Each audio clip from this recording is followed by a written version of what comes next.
your life is now very, very unstable. So I think you could sort of focus on safety and security needs based on the fact that now Mary didn't have a roof over her head.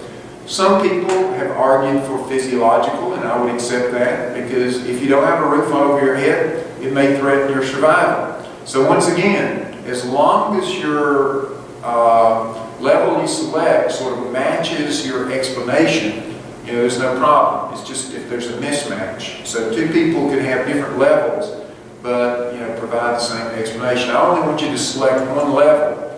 Don't put multiple levels, but only select one level. But make sure your explanation fits that particular level. Okay, let's move on. During the summer, one of her children was diagnosed with an illness that was ultimately curable, but one that required long-term medical care. Also, the company for which Mary worked downsized, so Mary had to find another job. Her new job was more time-consuming and paid less. The final blow came when Mary's husband told her he was leaving her for another woman. Mary did not return to college for the fall semester. And that was rather unfortunate because this person that based this on did sort of stop out of college for a while. Now, which level? I think personally the most logical level would be to focus on the love and belongingness needs. And to focus on the fact that her husband left her. And this obviously was a very strong interpersonal relationship. Obviously it affected her, her life in many ways, her family life. So, I would, if I was doing it, would focus on love and belongingness, and then I would explain that, logically, her husband leaving her, influenced her people needs, her needs to form relationships and to maintain those relationships with other people. I've had people who selected safety and security, focusing on the job. Her company downsized, and she had to take another job, and it was not as prestigious, and sort of a job that probably she didn't really want to do, and because the job didn't pay as much, probably it could affect her ability to sort of provide for her family. So you could focus on the love and belongingness that the safety and security. That when you lose your job, you're going to feel a little bit in danger, and you're not going to feel as stable in your life. So if you selected safety and security and focused on the job loss, then that would make sense too. So again, here's another one where you could have either selected one or the other, but your explanation, if it fit the particular level, would have been perfectly okay. Again, I only want you to select one, but make sure your explanation fits the particular level. Let's look at what happened with Mary. It took her 4 years to reestablish her personal and professional life.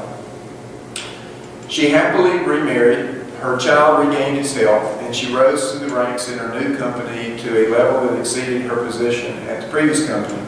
After an absence of 4 years, Mary returned to college. She was rewarded for her drive and determination when she earned her baccalaureate degree with honors.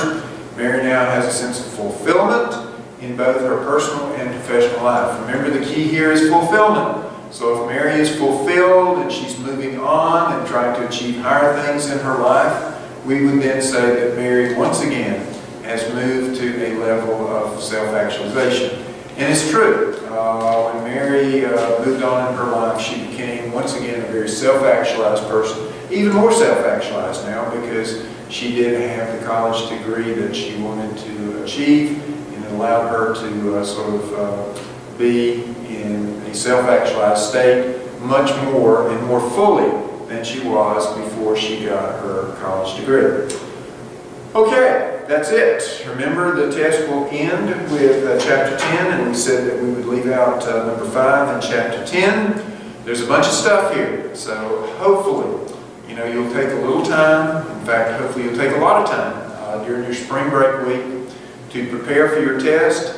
Some of you are doing wonderfully on the test, and I salute you. And you know, just some of you, that little halo is still up there because because of the sort of the adjustment I make to help people on the low end. Some people are above 100 on the test, which is wonderful as an average.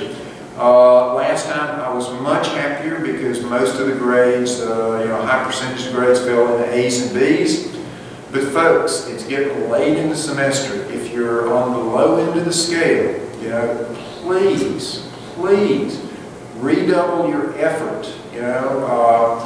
Get those notes out. Make sure you've got good notes, and please take good notes on this. And do well on this next test. Remember, this next test for some of you could be very important in terms of that life preserver option that is talked about in the syllabus. In fact, after I give you back this test, after you take it Tuesday week, that's when some of you really need to look at that life preserver option in your syllabus. It's not going to excuse poor performance on one test, but it can really help you with that poor performance on one test. But you've got to have that better grade to help you with that lower grade. So for some of you, this is going to be a very, very important test. So if you're doing well, keep it up. If you're not doing as well as you'd hoped, and I would hope, please, take this as the opportunity to sort of reverse the course that you're going on in the semester. Once again, if you have questions, since I can't say are there questions here because you're not here, feel free to email me. I will be teaching my other classes next week, so it's not spring break for me. And if you want to leave me a voicemail, I'll be glad if you'll leave me a number. I'll get back with you. Those numbers and that email address is in the syllabus. If you've lost your syllabus, there's a link in Blackboard to get that information. So again, I hope you're enjoying your spring break, and I will see you on Tuesday week, and obviously we will have the test on that day.